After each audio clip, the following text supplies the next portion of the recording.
Good morning mom. Good morning বেটা। দেখো তো এই কালার, কফিটা ভালো আছে? দেখো তো এই কালার গুলো কেমন লাগছে।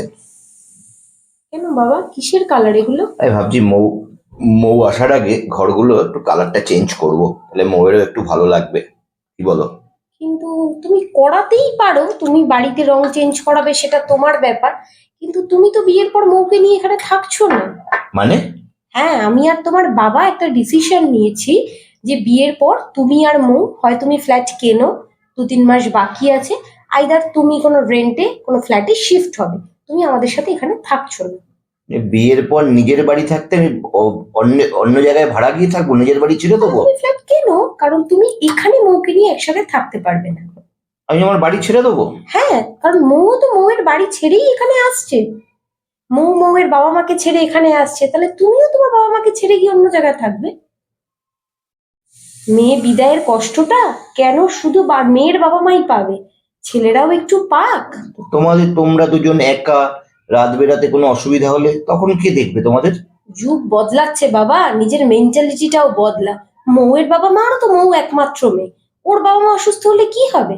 তোমাদের গাড়ি আছে, স্মার্টফোন রয়েছে, গাড়িতে করে তোমরা চলে আসবে, কি অসুবিধে? আত্মীয় স্বজনরা কি বলবে, ছেলে বিয়ের পর আলাদা হয়ে গেছে?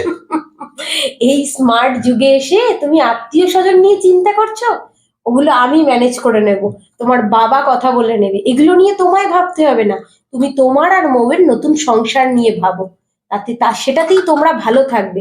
দেখবে মেয়েরাও যখন অন্য একটা জায়গা থেকে এসে অ্যাডজাস্ট করে তখন ওদের কতটা কষ্ট হয়, সেই যন্ত্রণাটা তোমরাও একটু পাও। এই বাড়িতে আমি বিয়ের পর আর আসতে পারবো না? কেন পারবে না? তুমি, মৌ আসবে, খাবে দাবে, আমরা যাব, মৌয়ের বাবা মা আসবে যাবে, কোনো অসুবিধা নেই, কিন্তু একসাথে থাকবো না। দুজনের মতন করে একটা আলাদা সংসার তৈরি করো, সেখানে দায়িত্বটাও তোমরাই নেবে, আর বাবা মাকে ছেড়ে থাকার কষ্টটাও তুমি ফিল করবে, তাহলে বুঝতে পারবে যুগের পর যুগ মেয়েরা কতটা কষ্ট যন্ত্রণা সহ্য করেছে। যুগ বদলাচ্ছে বাবা, কফির কাছে চুমুক দাও আর মৌয়ের সাথে কথা বলে নতুন একটা বাড়ি খোঁজো, বুঝলে? সত্যি আজকে গর্বিত যে আমি তোমাদের সন্তান। নতুন করে চিন্তা ভাবনা দিলে, নতুন একদম, করে যুগটা একদম। চিনতে দিলে। একদম, নতুন করে চেনো আর নতুন করে এগিয়ে যাও। Thank you mom, thank you. আমি আজকেই ময়ের সাথে কথা বলে আমি ফ্ল্যাট দেখছি। একদম বাবা, একদম, যাও।